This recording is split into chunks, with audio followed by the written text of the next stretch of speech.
President Obama met with Palestinian leader Mahmoud Abbas today and continued his meetings and events and tours with Israeli leaders. Today, he accepted a Medal of Distinction from the Israeli President, Perez.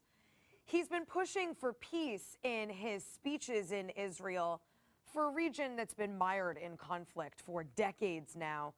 Here's what he said in front of a Palestinian audience. I've returned to the West Bank because the United States is deeply committed to the creation of an independent and sovereign state of Palestine. The Palestinian people deserve an end to occupation and the daily indignities that come with it. And here's what he had to say in front of an Israeli audience.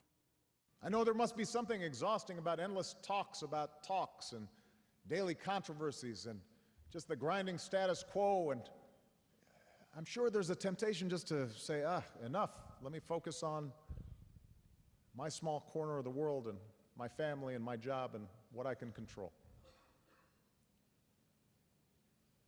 But it's possible. Negotiations will be necessary, but there's a little secret about where they must lead. 2 states for 2 peoples. 2 states for 2 peoples. It's the so-called two-state solution. And let's take a look at what that actually means. When most people talk about it, they're referring to the maps drawn in previous negotiations. This is what that proposed two-state solution might look like.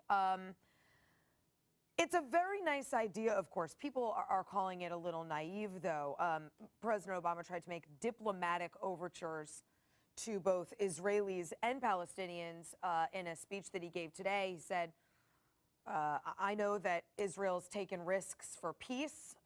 Israel made credible proposals to the Palestinians in Annapolis. You withdrew from Gaza and Lebanon, faced terror and rockets. You've extended a hand of friendship only to be met back with anti-Semitism. And to the Palestinians, he said in that same speech, put yourself in their shoes. It's not fair that a Palestinian child cannot grow up in a state of her own and lives with the presence of a foreign army that controls the movements of her parents every single day. Our next guest laid out in a piece in the Allgemeiner, and we'll talk to him about it in a second, that lack of fairness, that idea of a two-state solution, Palestinian people deserving their own place. Well, Israelis haven't historically disagreed with that, but every time that they've tried to offer that up, it's been summarily rejected. We can put up a full screen of just some of the times that has been negotiated. In 1937 at the Peel Commission, Israel offered Palestinian Arabs 95% of the land between the Jordan River and the Mediterranean. They said no. In 1947, the UN offered to divide the land into Jewish and Arab states. The Arab powers said no. In 2000, Ehud Barak, the Israeli prime minister, and again in 2008, Israeli Prime Minister Ehud Olmert offered 90% of the West Bank, all of Gaza, substantial parts of Jerusalem. Both cases, Palestinian leadership said no, thank you. So is this possible? Is a two-state solution even a fair term? Well, not according to our next guest. Joining us tonight is Morton Klein, national president of the Zionist Organization of America. Mort, as you lay out in this piece, you say, first and foremost, the two-state solution as a term falsely implies that Israel isn't already a sovereign, UN-sanctioned state. Well, that's right. The term two-state solution makes it seem as if each side is getting a state, each side's getting something. Israel's already a sovereign state. So what we're talking about is a Palestinian state. But the problem with that is, how many times do they have to reject statehood before we realize that is not their interest?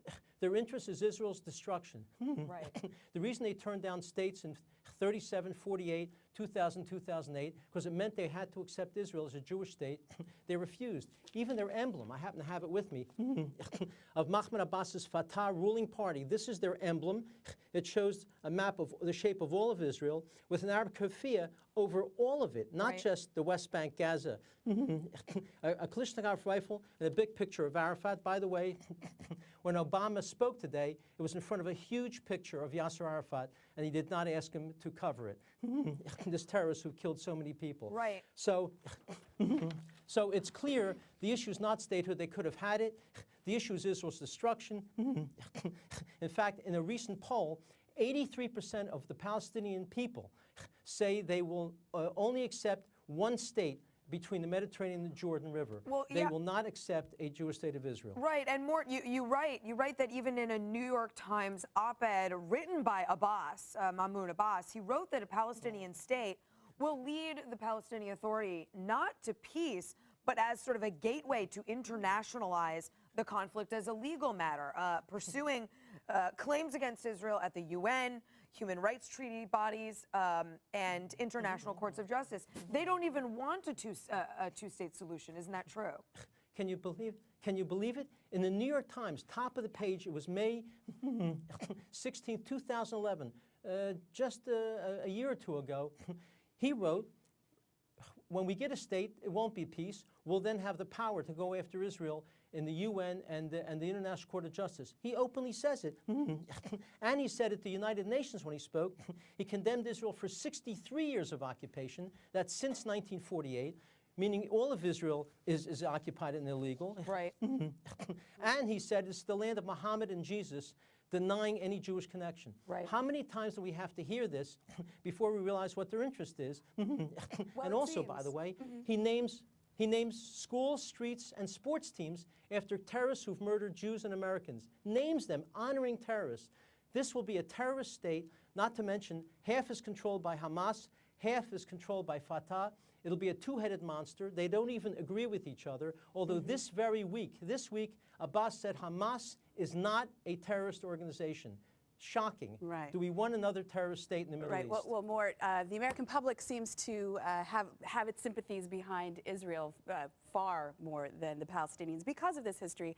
But Will, I look at this and the president's remarks today, and it seemed very circular in its reasoning, which was, if only you could achieve peace, then you would have the security.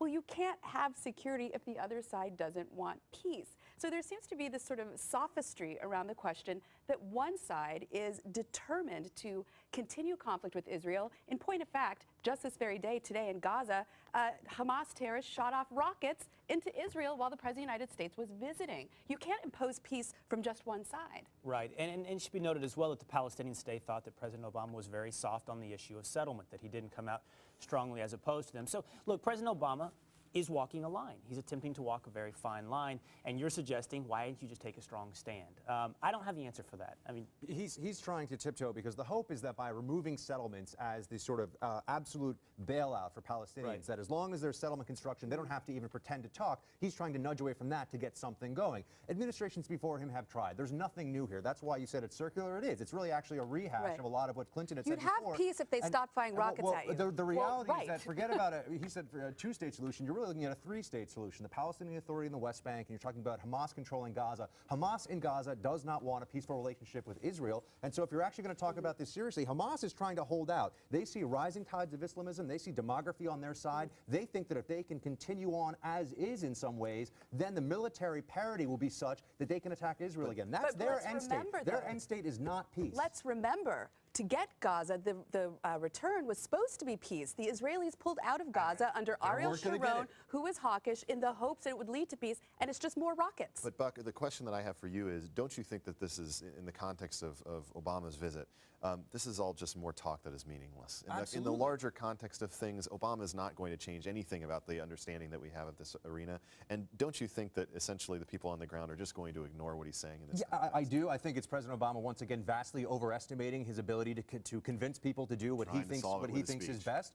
And I do not see the administration making any headway here. The Israelis are going to do what they think is in their interest to do, and the Palestinians are going to continue to make the situation worse. But he got a Medal of Distinction today, so Alongside you never Alongside know. Nobel Peace There is Prize, hope. right. Morton, thanks for Participation joining us. trophy. The administration is drafting a plan that would put the Pentagon in charge of its controversial drone program. Amy goes over the pros and cons in tonight's